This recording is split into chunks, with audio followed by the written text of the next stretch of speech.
El Departamento de Asuntos de Veteranos de los Estados Unidos es el primero en exigir a sus trabajadores de la salud se vacunen contra el coronavirus. De lo contrario, podrían ser despedidos.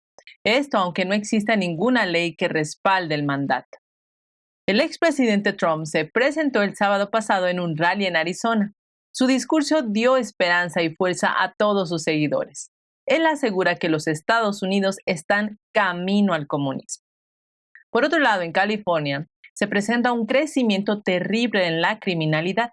La fiscal del distrito del condado de Sacramento, California, Annie Schubert, dijo que son crímenes muy violentos y fuera de serie. El Departamento de Justicia de Biden retiró los cargos contra los militares chinos del PSC acusados de mentir para conseguir trabajo en universidades de los Estados Unidos. A ustedes que buscan la verdad, bienvenidos. Soy Laura Hernández y esto es Factor Sorpresa.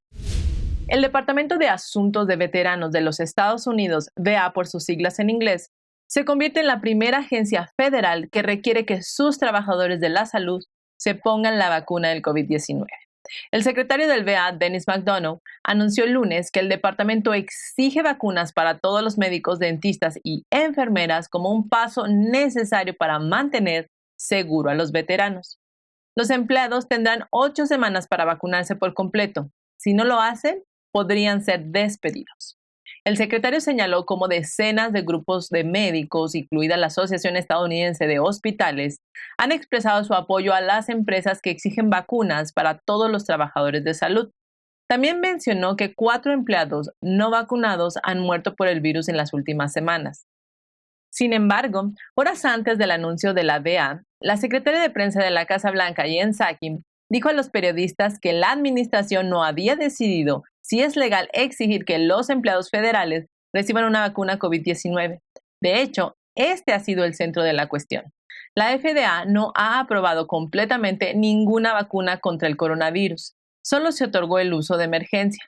Para una aprobación total, la seguridad y eficacia de una vacuna debe demostrarse durante un periodo prolongado de tiempo, una condición que aún no se ha cumplido.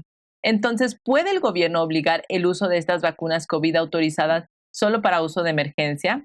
Parece que ninguna ley puede permitir esto. Al mismo tiempo, la gente se está cuestionando la eficacia de las vacunas. Naturalmente, es de esperar que la vacunación evite contraer una enfermedad determinada. Sin embargo, esto no parece ser cierto para las vacunas COVID. Entre los 60 demócratas fugitivos que huyeron de Texas a Washington, al menos 6 de ellos dieron positivo y todos debieron haber sido vacunados completamente. En la Casa Blanca también hubo varios miembros del personal completamente vacunados que dieron positivo recientemente. Durante la rueda de prensa del viernes pasado, un periodista le preguntó a Psaki, abro cita, esta administración ha afirmado durante mucho tiempo que está tratando de ser la más transparente de la historia. Si es el caso, ¿por qué no han publicado el número de casos importantes que tienen con el personal vacunado? Psaki no respondió a la pregunta. Ella estaba promocionando la eficacia de las vacunas para disminuir la gravedad de los síntomas si se produce un avance. Pero la periodista le insistió con la pregunta de nuevo, ¿por qué no proporcionar un número, algo? A lo que Psaki respondió, ¿por qué necesitas esa información? Y bueno, se necesita porque necesitamos transparencia, punto. La Casa Blanca no está siendo honesta aquí al ocultar esta información al público. Solo aleja más a las personas para recibir la vacuna. Pero dado que Psaki se negó a responder esa pregunta, es de esperar que el número real no va a ayudar con el impulso de la vacunación de la administración Biden.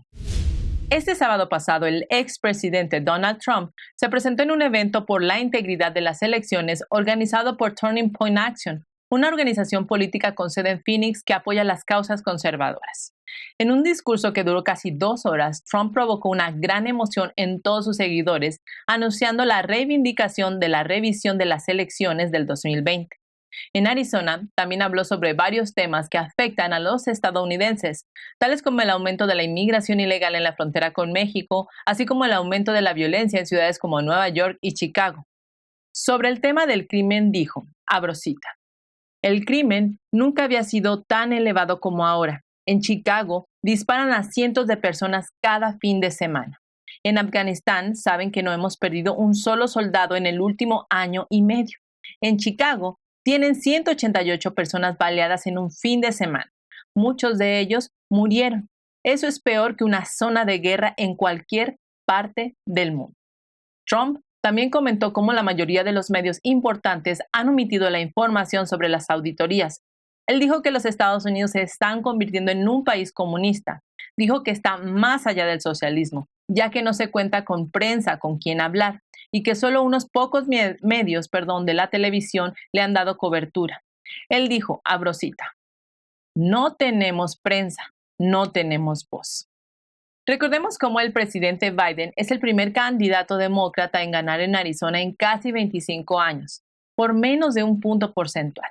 En estos momentos se está llevando a cabo la auditoría en Arizona y tal cual lo dice Trump. Si tú buscas en los grandes medios, tanto de televisión como escritos, la mayoría desacreditan de inmediato el discurso del expresidente sobre el fraude de las elecciones, al igual que las auditorías.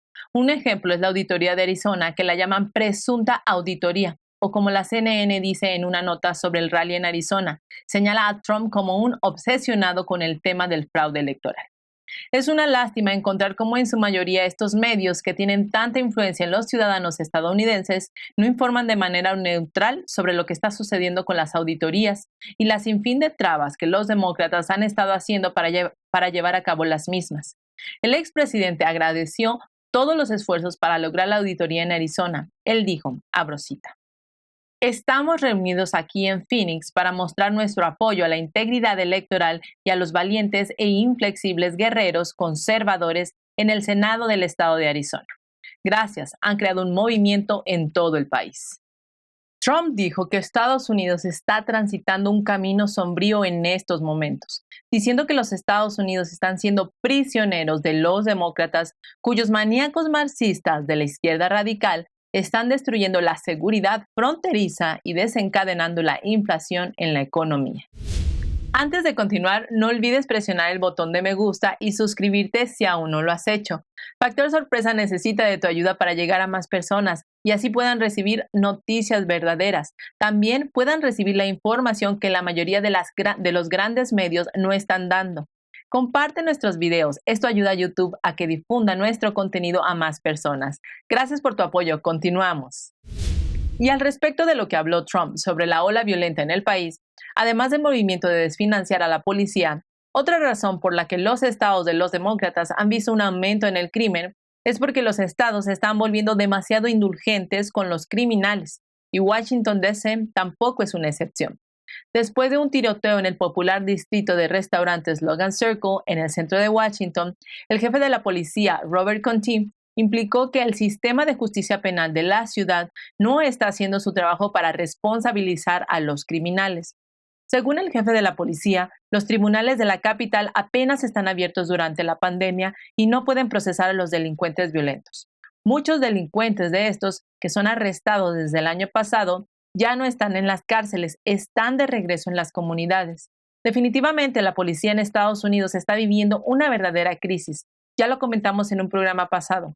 Mientras hay condados que están desfinanciando a la policía, sus líderes siguen teniendo seguridad personal que cuesta millones de dólares. En fin, la hipocresía, ¿cierto? Y bueno, una escena similar ocurre en California. El estado azul profundo está experimentando un tsunami de crímenes. Como describió la fiscal del distrito del condado de Sacramento, Annie Schubert, tienen crímenes violentos fuera de serie. Sin embargo, la semana pasada, cuando se le preguntó al gobernador Gavin Newsom si las políticas estatales estaban empeorando el crimen, él encontró una forma absurda de negar. Él dijo, abro cita, la evidencia no lo respalda. En las últimas 3 décadas, en realidad se ha visto una disminución significativa de la delincuencia en el estado. La caída a la que se refiere el gobernador apunta a la tasa de criminalidad desde los años 90. La tasa de criminalidad se redujo significativamente si se compara con el pico de 1992. Sin embargo, presten aquí atención. A partir del 2014, la criminalidad está en aumento. Newsom asumió el cargo de gobernador en enero del 2019. La disminución de la delincuencia desde los años 90 no tiene nada que ver con él. Centrémonos en los datos durante su mandato. Durante el año pasado, o mejor dicho, durante los 2 últimos años, los delitos violentos en las principales ciudades de California explotaron. Los asesinatos, por ejemplo, aumentaron un 31% en el 2020, lo que lo convirtió en el año más mortífero desde el 2007. En las principales ciudades de Los Ángeles, Oakland, San Diego y San Francisco, esta tasa aumentó del 36 al 55%. El fiscal de distrito, Shover, dijo que la indulgencia hacia aquellos que han cometido delitos horribles está haciendo del Estado un lugar más peligroso. Para empezar, las políticas formuladas por los fiscales de extrema izquierda, respaldados por Soros y representados por George Gascon en Los Ángeles, se conocen como los fiscales deshonestos. Gascon asumió el cargo en diciembre del 2020 y en cuestión de minutos, cuando asumió el cargo, emitió 9 directivas especiales para todos los fiscales adjuntos del distrito de Los Ángeles. Las directivas son tan radicales y perniciosas que un grupo que representa a sus propios diputados lo demandó por violar la ley y la ética de obligaciones. Revisemos algunas de las 9 directivas procriminales de Gascon. Su política de liberación previa al juicio, y esta prohíbe a los fiscales solicitar una fianza en efectivo, independientemente del peligro que un criminal representa para la comunidad. Su manejo de casos de delitos menores solicita 13 delitos, incluida la posesión de cualquier droga, la prostitución y la resistencia al arresto. Estos deben ser desestimados antes de la lectura de cargos y sin condición. Los críticos han renombrado a la política 13 crímenes que puedes cometer en Los Ángeles. ¿Cómo podría la tasa de criminalidad no explotar bajo la dirección de Gascon? Además, Schubert dijo que California también tiene una legislatura que vota constantemente por proyectos de ley que debilitan la rendición de cuentas. Estas iniciativas de las boletas electorales han engañado al público, a tal punto de que el Estado ha despenalizado el robo. La propuesta 47, introducida en el 2014, por ejemplo, minimiza los robos, la falsificación de cheques y la posesión de drogas o delitos menores. Sin embargo, en la guía de información de la boleta electoral, la propuesta se llamaba la Ley de Escuelas y Vecindarios Seguros. Y obviamente los californianos votaron a favor de ella. Cuando se aprobó la ley, se aplicó retrospectivamente y muchos delitos se convirtieron en delitos menores. Newsom comentó que la delincuencia estatal estaba en declive. En mayo, en un esfuerzo por disminuir la población carcelaria, Newsom aprobó una nueva ley que amplía el crédito por buena conducta a los reclusos para que sean liberados de forma temprana. De los elegibles para recibir el crédito, 63,000 están encarcelados por delitos violentos y 20,000 están cumpliendo cadenas perpetuas. En un caso escandaloso, Robert Rhodes fue acusado de asesinato en primer grado en 1996, después de torturar y matar a Michael Lyons, de 8 años. Rhodes ya tenía un largo historial en el sistema de justicia penal antes de esto. Sin embargo, la ley procriminal de California ahora dice que en realidad califica para la liberación anticipada. ¿Cómo se sentirían los californianos respetuosos de la ley acerca de que Rhodes vuelva a las calles? ¿Se atreve Newsom a afirmar que California tendrá menos criminales porque hay más oportunidad para ser liberados de la prisión? En otras noticias, la semana pasada, los fiscales federales de la administración Biden decidieron retirar los cargos penales contra los 5 miembros del ejército del PSC. Todos ellos fueron acusados de obtener visas de manera fraudulenta para permanecer en universidades estadounidenses en California e Indiana. Por ejemplo, la acusada Tan Yuan debía ser juzgada el 26 de julio por cargos de fraude de visa. El viernes, el tribunal aceptó la moción del Departamento de Justicia de desestimar su caso. Tan ingresó al país en diciembre del 2019, después de obtener su visa J1 para trabajar como investigadora de la Universidad de California en Davis. Para obtener la visa, Tan dijo que nunca había estado en el Ejército Popular de Liberación. Sin embargo, los fiscales descubrieron que Tan era en realidad un oficial de la Fuerza Aérea del EPL e incluso encontraron fotos de ella con uniformes del Ejército Popular de Liberación. Los 5 ciudadanos chinos fueron arrestados el verano pasado como parte de una ofensiva federal contra los miembros del ejército del PSC en Estados Unidos. Sin embargo, lo que parece contradictorio es que altos funcionarios del Departamento de Justicia insisten en que retirar los casos no es un reflejo de la falta de pruebas. Un oficial dijo, abro cita, esto no es lo mismo que decir que nos equivocamos al acusar el caso hace un año o que las pruebas eran insuficientes. De hecho, creo que los casos han contribuido mucho a promover nuestros objetivos disuasorios. Pero seamos claros, si el Departamento de Justicia cree que los acusados son culpables, ¿no deberían ser llevados ante la justicia? Si el objetivo es disuadir al enemigo, desestimar el caso en el último minuto frustra el propósito. Permítanme decirles lo que dijo el abogado de Tang sobre el despido. Él dijo que Tang se mostró complacida con la decisión del Departamento de Justicia y ahora la exoficial del EPL regresará a China sin consecuencias y se reunirá con su esposo, su madre y su hija. Ahora, echemos un vistazo a un caso relacionado con la TCR. Hemos hablado de cómo los izquierdistas ocultan sus agendas detrás de otros nombres para la teoría crítica de la raza. Pues ahora resulta que los niños que realizan una encuesta de equidad ni siquiera pueden contarle a sus padres sobre la encuesta. Esta es otra táctica para mantener viva la TCR en los planes de estudios escolares. Una estudiante de Minnesota se pronunció después de realizar una encuesta de equidad. La jovencita Hailey Jasgard describió cómo su maestra les dio la encuesta de equidad con varias preguntas. Entre ellas se preguntaban con qué género se identificaban los niños.